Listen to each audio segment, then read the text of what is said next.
Baik, assalamualaikum warahmatullahi wabarakatuh. Welcome back to my channel kelas Mr. Iman. Apa kabar rekan-rekan mahasiswa sekalian? Semoga selalu sehat dan selalu dalam lindungan Allah Subhanahu Wa Taala. Baik, jumpa lagi ya kembali di kuliah pasar modal syariah. Ya, baik itu untuk rekan-rekan mahasiswa di kelas saya maupun rekan-rekan mahasiswa dari seluruh universitas di Indonesia yang ada atau ada yang mengambil mata kuliah pasar modal di semester ini. Baik, yang kita akan masuk ke episode ketiga, yaitu mengenai saham syariah, ya, mengenal saham syariah ya, part 1. Nanti ada part 2-nya di episode 4. Nah, di episode pertama kita membahas tentang pasar modal secara umum, bagaimana bentuk pasar modal. Kemudian yang di episode kedua kita membahas tentang pasar modal syariah. Nah, sekarang di episode ketiga kita akan membahas tentang saham ya, saham syariah. Baik, apa perbedaannya, apa aja yang dibahas? Kita lanjut. Nah, untuk outline-nya ada beberapa konsep yang akan dijelaskan di materi kali ini. Yang pertama mengenai konsep saham syariah ya, mengenai konsep saham syariah. Kemudian yang kedua, peran dan risiko saham. Kemudian penawaran umum saham syariah. Kemudian yang keempat, bagaimana mekanisme transaksi saham di pasar perdana.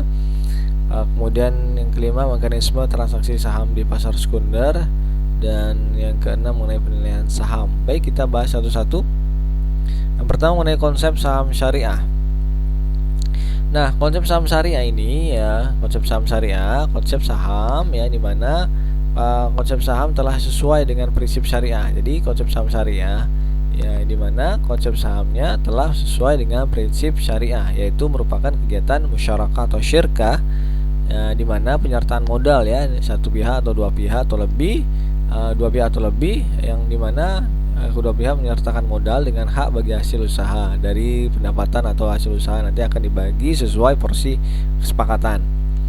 Kemudian konsep saham syariah kedua yang merupakan konsep saham syariah merupakan konsep syirkah ya, konsep syirkah.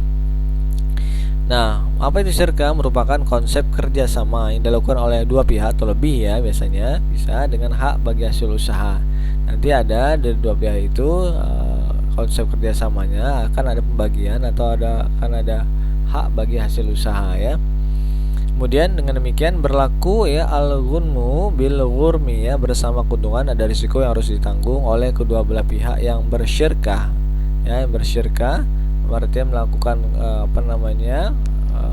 usaha bersama ya, tergantung nanti dari besarnya porsi nisbah yang ditetapkan di awal. Jadi begitu untuk konsep saham syariahnya. Yang pastinya bahwa konsep saham syariah perbedaan antara dengan saham konvensional. Yang pasti untuk saham syariah dia harus sesuai dengan prinsip syariah. Baik, lanjut. Nah, pengertian saham syariah, apa itu saham syariah? Nah, jadi saham syariah merupakan sertifikat yang menunjukkan bukti kepemilikan suatu perusahaan. Kalau saham secara umum ya, merupakan sertifikat yang menunjukkan bukti kepemilikan suatu perusahaan. Walaupun kita pemilikannya cuma sedikit, misalnya 5% atau 10%, ya kita salah satu sebagai pemilik dari perusahaan tersebut, walaupun kita sahamnya minoritas gitu ya. Kemudian pemegang saham memiliki hak klaim atas penghasilan dan aktivitas perusahaan. Jadi pemegang saham mempunyai hak ya untuk mendapatkan penghasilan, baik itu dividen maupun capital gain ya. Baik, kemudian kegiatan usaha dan pengolahannya tidak bertentangan dengan prinsip syariah. Jadi saham syariah yang pasti ya harus sesuai prinsip syariah dan tidak bertentangan dengan prinsip tersebut, yaitu untuk saham syariah. Baik, lanjut. Nah, karakteristik pemegang saham. Nah, ini hampir umum ya, karakteristik pemegang saham.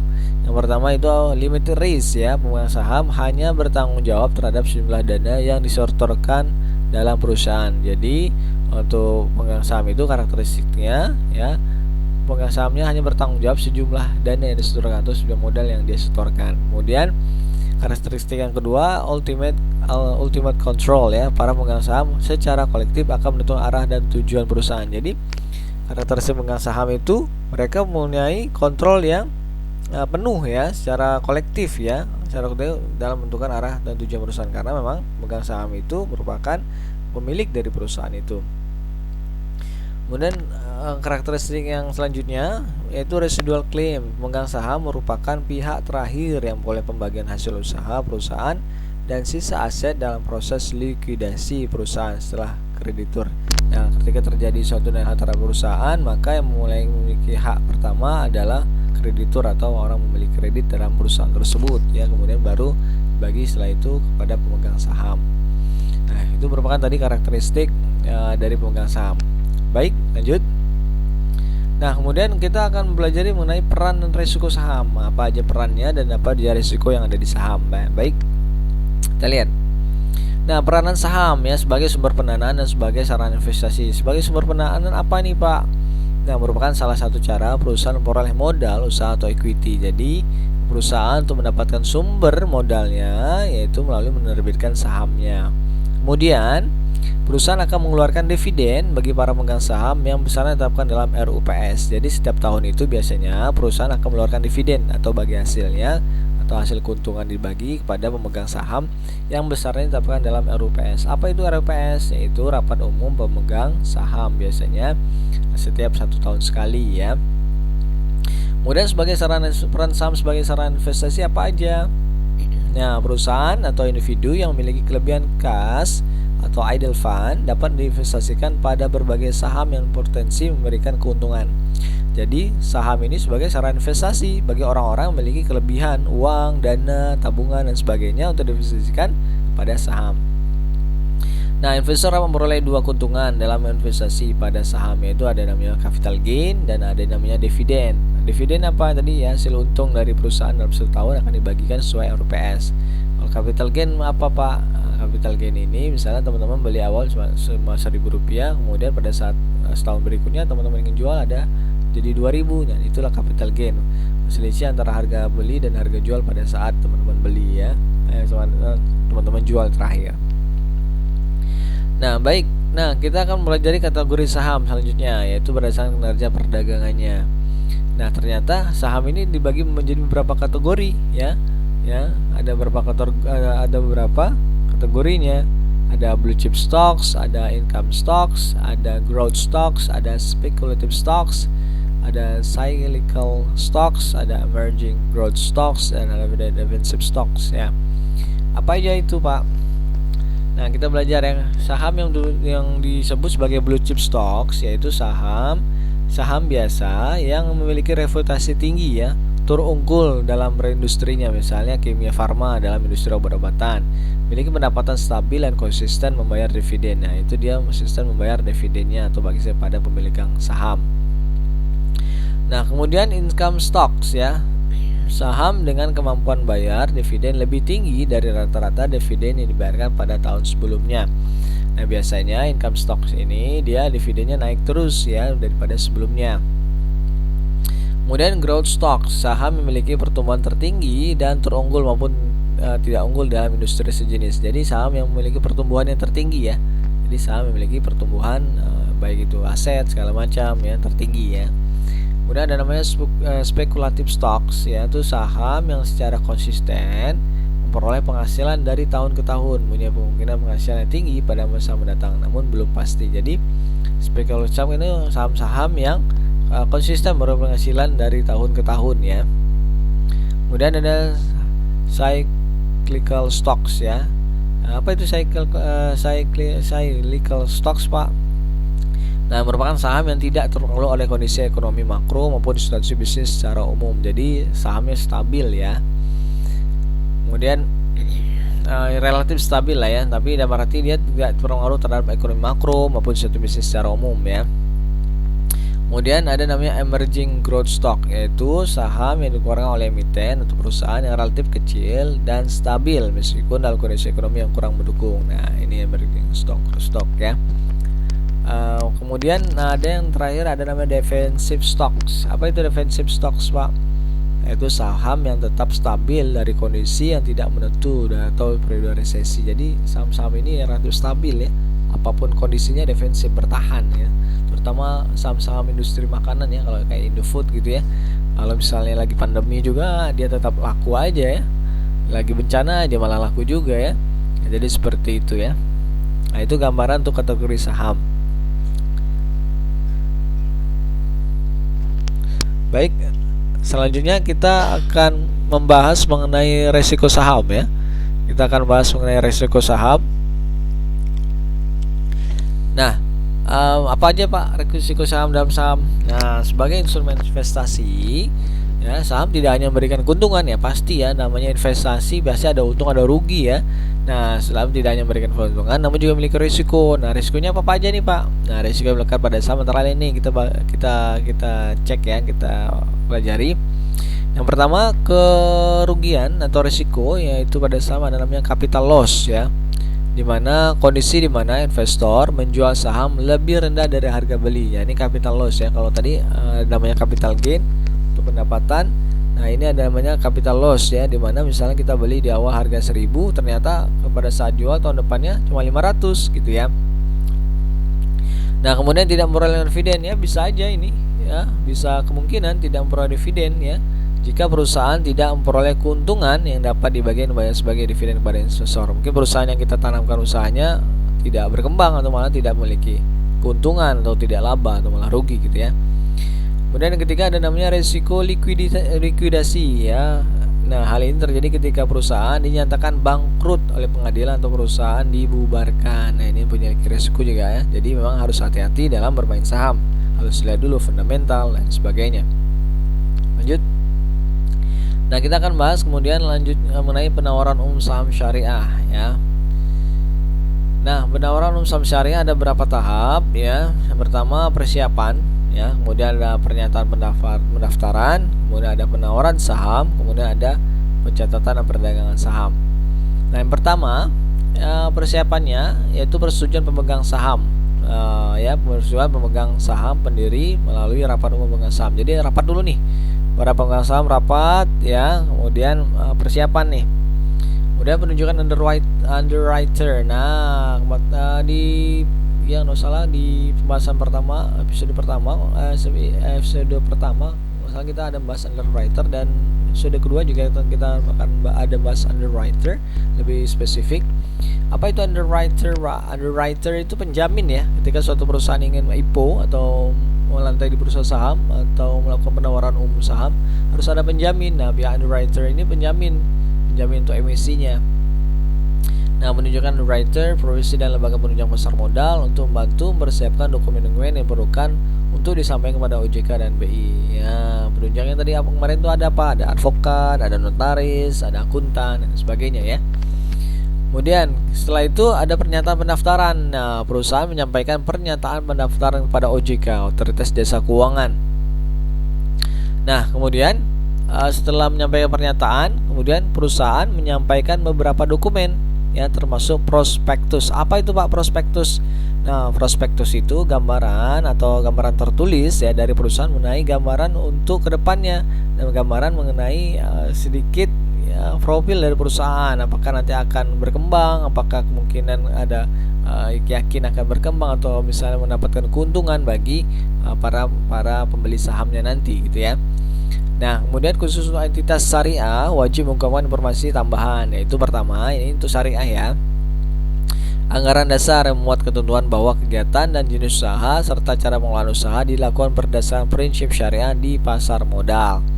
Kemudian anggota Dewan Syariah atau DBS beserta tugas dan tanggung jawabnya. Jadi ada dua ya, untuk yang syariah harus ada anggaran dasar yang memuat kegiatannya jenis usaha pengelolaan usaha dari prinsip syariah. Kemudian yang kedua harus ada anggota Dewan Syariah atau ditunjukkan anggota DPS-nya. Nah kemudian yang ketiga untuk yang selanjutnya, nah setelah lengkap maka OJK akan mengeluarkan pernyataan efektif. Nah mulailah lanjut ke penawaran saham. Nah kemudian yang tahap ketiga ya, dari penawaran saham, masa penawaran umum saham pada publik dapat dilakukan 1-5 hari kerja. Jadi pada masa penawaran umum saham pertama kali itu dilakukan tawaran ke umum atau saham publik pada dapat dilakukan 1-5 hari kerja. Nah kemudian setelah itu keempat, pencatatan dan perdagangan saham. Nah perusahaan menyampaikan permohonan pencatatan saham kepada Bursa Efek Indonesia. Kemudian Bursa Efek Indonesia akan memberikan persetujuan dan mengumumkan pencatatan saham dan kode saham perusahaan. Nah nanti dapat nih kode perusahaannya, misalnya Indofood apa kodenya, kemudian Antam atau ATM misalnya gitu ya. Nah, setelah saham tercatat di Bursa Efek Indonesia, ya, saham dapat diperjualbelikan. Nah, setelah tercatat di BI, kemudian saham bisa diperjualbelikan. Oke. Nah, lanjut ke mekanisme transaksi saham di pasar perdana, ya. Nah, ini mekanisme transaksi saham di pasar perdana, ya. Nah, pertama emiten berusaha kontrak pendahuluan dulu dari Bursa Efek Indonesia, kemudian pernyataan efektif dari OJK setelah dapat, kemudian penawaran umum nih.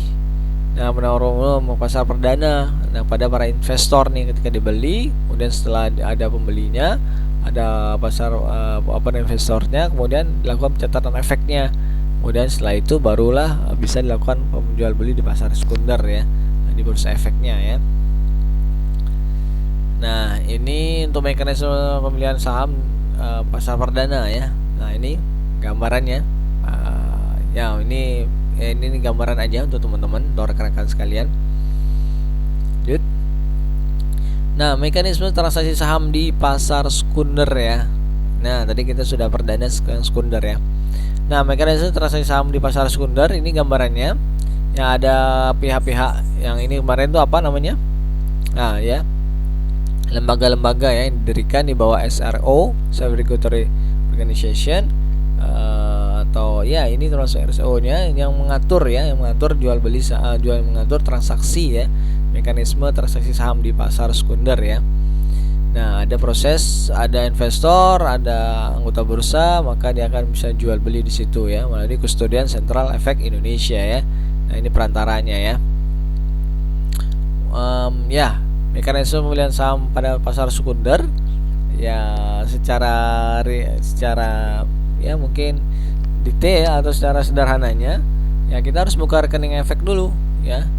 Kita buka rekening efek, kemudian kita pelajari kinerja efeknya, atau ya efek-efek itu saham-sahamnya atau yang lain. Kemudian kita udah bisa nih, oke, kemudian kita bisa order nih, beli nih, kita beli. Kalau kita membeli, kalau kita penjual berarti kita jual. Nah, kemudian bisa melalui broker jual belinya, atau melalui online system trading sendiri, ya. Online system sendiri udah banyak, ya, sistem sekarang. Ada namanya Ajaib, ada namanya MNSC Sekuritas, sudah online semua, banyak, ya. Mandiri Sekuritas dan lain sebagainya. Nah, ada beberapa segmen pasar di bursa. Ada pasar reguler, ya, ada pasar negosiasi, ada pasar tunai. Nah, kalau pasar reguler ini biasanya perdagangan efek dilaksanakan dengan proses tawar-menawar secara lelang, ya, yang berkesinambungan, ya, biasa, ya. Nah, biasa pasar reguler ini penyelesaian dilakukan pada hari bursa kedua setelah terjadinya transaksi di bursa, ya. Berbeda dengan pasar tunai. Kalau pasar tunai perdagangan efeknya bersama, tapi dilakukan penyelesaiannya pada hari yang sama, ya, langsung tunai, ya. Untuk pasar negosiasi, perdagangan efek dilaksanakan dengan tawar-menawar langsung secara individual, tidak secara lelang, berkesinambungan, non continuous, ya. Jadi ini tidak secara lelang, ya. Penyelesaian dapat dilakukan berdasarkan kesepakatan anggota bursanya, ya. Oke, ini yang penting teman-teman dapat gambaran 3 ini. Segmen pasar di bursa itu ada pasar reguler yang dia bisa dibayar, dia efek yang tawar lelang berkesinambungan yang biasa, namun bisa dilakukan penyelesaian pembayaran biasanya bisa dilakukan pada hari bursa kedua setelah terjadi transaksi. Tapi kalau untuk pasar tunai, dia harus pada saat itu juga.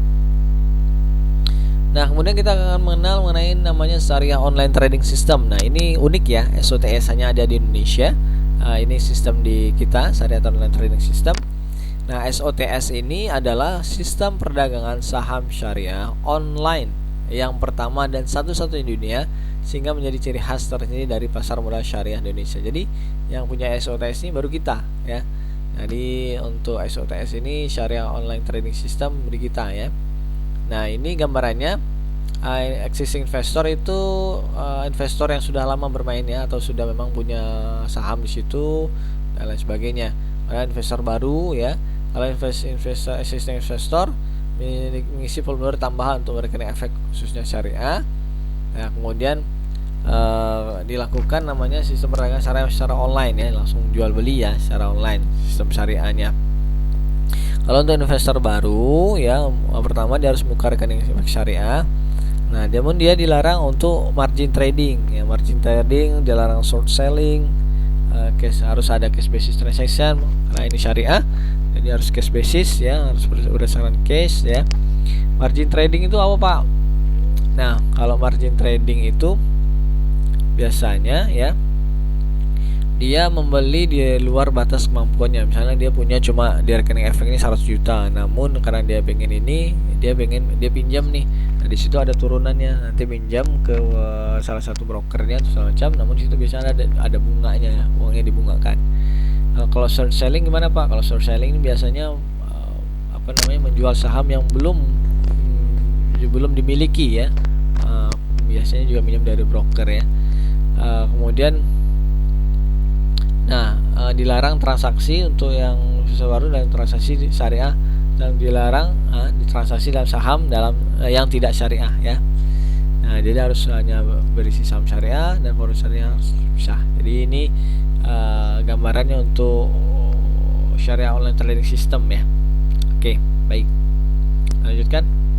Nah, untuk di pasar saham ada beberapa kondisi ya, yang teman-teman juga ini istilah-istilah ya.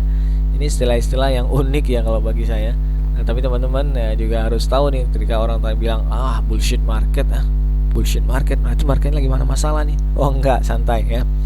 Nah, bullshit market ini suatu periode di mana harga-harga saham umum mengalami kenaikan. Nah, kalau kita nggak paham kan bullshit gitu kan, ternyata bullshit market itu bukan bukan bullshit ya, bullish market ya, bullish market.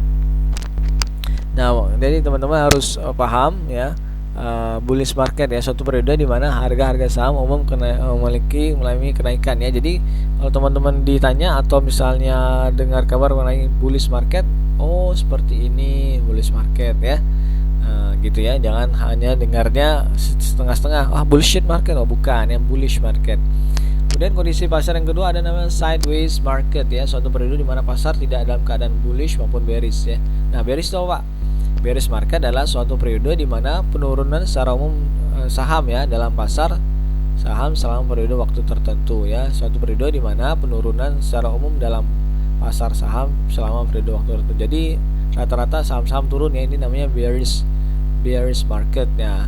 Kemudian yang di tengah apa? Sideways market, suatu periode di mana dia tidak bullish dan tidak bearish ya.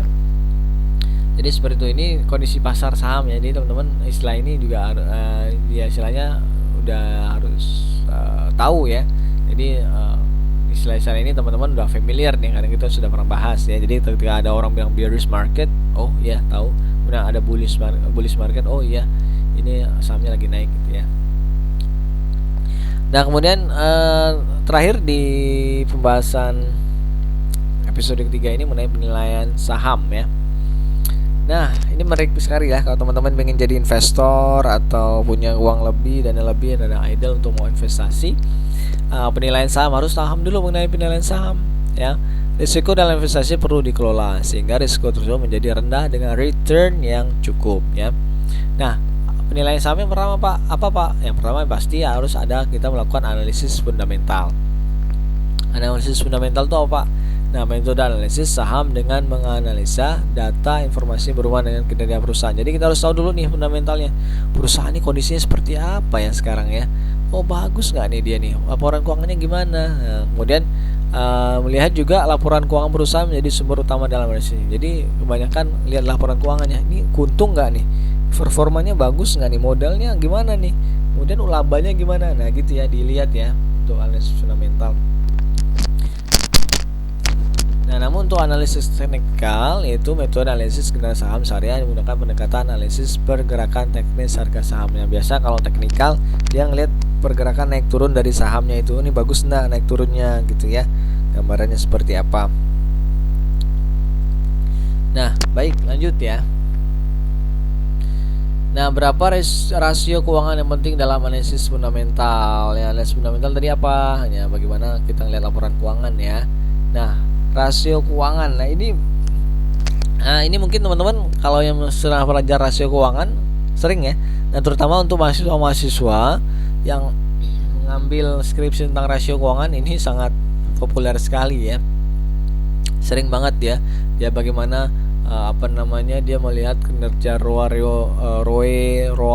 atau DER segala macam terhadap kinerja perusahaan gitu ya. Biasanya membanding-bandingkan seperti itu. Nah, analisis rasio keuangan ini juga penting teman-teman ketahui. Siapa tahu ada yang mengambil skripsinya tentang rasio keuangan, terutama pasar modal. Agak masih jarang ya. Biasanya yang di analisis itu teman-teman mahasiswa itu deskripsinya rasio keuangan di perbankan. Ya, untuk di pasar modal masih jarang saya temukan ya. Nah, boleh nih kita salah satu tambahan ide untuk teman-teman untuk skripsinya. Yang pertama ada ROE ya, Return on Equity ya, mengukur kemampuan modal perusahaan dalam menghasilkan keuntungan perusahaan. Ini rumusnya ya. Kemudian EPS, Earning Per Share, indikator yang menunjukkan laba bersih saham. Jadi ini rasio keuangan untuk menunjukkan bagaimana indikator ya laba bersih per saham. Nah, kemudian PER ya, Price to Earning Ratio, itu untuk rasio keuangan digunakan untuk mengetahui indikator yang menunjukkan nilai perusahaan. Nilai perusahaan bagus atau tidak nih. Ya. Kemudian namanya Price to Book Value ya. Indikator yang mengukur nilai pasar atau harga saham saat ini terhadap nilai buku saham. Jadi ini rumusnya. Kemudian ada namanya DY, Dividend Yield ya, indikator perusahaan yang menghitung persentase keuntungan dividen per sahamnya. Kemudian ada namanya DER ya, Debt to Equity Ratio, indikator yang untuk mengukur persentase sejumlah utang dibandingkan dengan modal perusahaan. Jadi ini gambaran untuk rasio-rasio keuangan biasanya yang harus diketahui, yang penting dalam analisis fundamental dari suatu saham ya. Jadi kita harus paham juga. Nah, mungkin itu aja rekan-rekan sekalian untuk episode ketiga ini, yang mudah-mudahan bermanfaat bagi rekan-rekan dan teman-teman mahasiswa sekalian. Yang kalau misalnya ada yang bingung atau ada yang ingin ditanyakan, misalkan bisa ditanyakan di kolom komentar. Dan kalau misalnya teman-teman rasa video ini bermanfaat bagi teman-teman, boleh dukung channel ini dengan subscribe channelnya. Dan mudah-mudahan teman-teman bisa semakin perkuat literasi terhadap pasar modal, karena anak muda harus melek tentang pasar modal, karena ini industri keuangan kedepannya ya bertumpunya pada pasar modal ya, secara garis besarnya, secara ya, mungkin ya dia akan lebih dominan gitu ya. Gitu aja rekan-rekan mahasiswa sekalian, terima kasih atas segala perhatiannya, mohon maaf atas segala kurangannya, sukses selalu dan sehat selalu. Terima kasih, saya akhiri. Assalamualaikum warahmatullahi wabarakatuh. See you.